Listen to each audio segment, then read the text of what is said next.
வணக்கம் உறவுகளே! எல்லாரும் எப்படி இருக்கிறீங்க? நல்லா இருக்கிறீங்களா? எல்லோரும் நல்லா இருக்க வேண்டும். நலமாகவும் இருக்க வேண்டும். நானும் நல்லா இருக்கிறேன். இன்றைக்கு நான் சூப்பரா, சுவையா, காரமா, கார்லிக் ஃப்ளவரில் தான் வடை செய்ய போகிறேன். எனக்கு தெரிஞ்ச மாதிரி. வாங்க அது எப்படி செய்யலாம்ன்றது பார்ப்போம். நல்லா முறுமுறுவா டேஸ்ட்டாக இருக்கும். முதல்ல நான் கார்லிக் ஃப்ளவர் எடுத்து துண்டு துண்டாக வெட்டி பாருங்கள். அதில் கொஞ்சம் தண்ணி கலந்து அதனோட மஞ்சளும் உப்பும் சேர்த்து ஒரு 10 நிமிஷம் வைப்போம். ஒரு கொஞ்ச நேரம் இருக்கட்டும். கொஞ்ச நேரம் வச்சு போட்டு அதுக்கு பிறகு நாங்கள் அதை அப்படியே கழுவி எடுத்துட்டு தண்ணி இல்லாமல் நாங்கள் கேரட் சீவுறதுல எல்லாத்தையும் நாங்கள் துருவி எடுத்துக்கொள்ள வேணும். துருவி எடுப்போம். பாருங்கள், இப்போ நான் துருவி எடுத்து வச்சிருக்கிறேன். பாருங்கள், இந்த வடை செய்கிறதுக்கு தேவையான பொருட்கள் எல்லாம் ரெடி பண்ணி வச்சிருக்கிறேன்.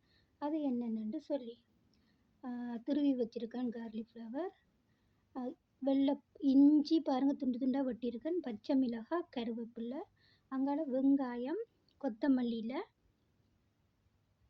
பாருங்கள் ஒரு பிடி கொத்தமல்லியில் வெங்காயம், அங்கால வெள்ளைப்பூடு, மிளகுத்தூள், சீரகத்தூள், உப்புத்தூள், காரத்துக்கு மிளகாய்த்தூள். இப்போ நாங்கள் ஒரு டிஷ்ஷில் துருவி வச்சுருக்கிற கார்லிக் ஃப்ளவரை அதோட சேர்ப்போம். சேர்த்து போட்டு உப்புத்தூள், மிளகாய்த்தூள், சரக்குத்தூள் எல்லாம் சேர்ப்போம். இதுக்கு நான் சேர்த்துருக்கிற சரக்குத்தூள், சீரகத்தூள், மிளகுத்தூள், மஞ்சத்தூள், உப்புத்தூள், சின்ன சீரகம். சின்ன சீரகம் கட்டாயம் போடணும் வடைக்கு, அப்போ தான் நல்லா இருக்கும்.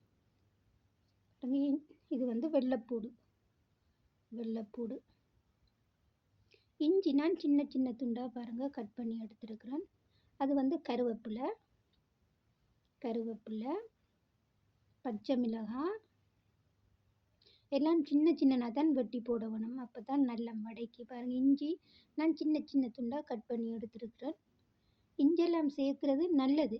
இஞ்சி, வெள்ளைப்பூடு, கருவேப்பிலை எல்லாம் ஃப்ரெஷ்ஷாக. பாருங்கள், வெங்காயம் சின்ன சின்னதாக வெட்டி எடுத்துருக்கேன். ஒரு பெரிய வெங்காயம்.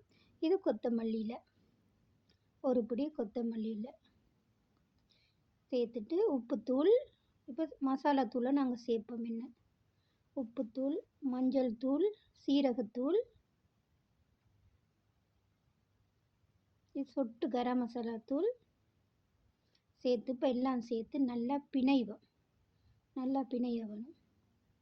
நல்லா பிணைஞ்சிட்டுது. அதுக்கு பிறகு இதில் ஒரு 3-4 டீஸ்பூன் கடலை மாவும் 2 டீஸ்பூன் அரிசி மாவும் கலந்துருக்குறேன். சேர்த்து நல்லா பிணைவோம். அப்போ தான் கொஞ்சம் முறுமுறுப்பாக நல்ல டேஸ்ட்டாக இருக்கும்.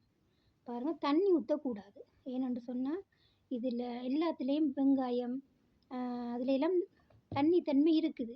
அப்போ நல்லா நாங்கள் பிசைஞ்சு எடுக்கும்போது அந்த நீர்த்தன்மையே போதும். பாருங்கள், இப்படி நாங்கள் சின்ன உருண்டையாக எங்களுக்கு என்ன வடிவத்தில் தேவையோ நாங்கள் பிடிச்சி எடுக்க வேண்டியதுதான். பிடிச்சி ஒரு டிஷ்ஷில் எடுத்து ரெடி பண்ணி வச்சிட வேணும். அப்போ தான் பொரிக்க லேசு. உருண்டையாக நாங்கள் உருண்டை பிடிச்சிட்டு அதுக்கப்புறம் நாங்கள் தட்டையாக தட்டி போடணும். அப்போ தான் உள்ளுக்குள்ளெல்லாம் அவியும். பாருங்கள், எனக்கு பிடிச்ச மாதிரி நான் கொஞ்சம் தட்டையாக தட்டி வச்சிருக்கிறேன்.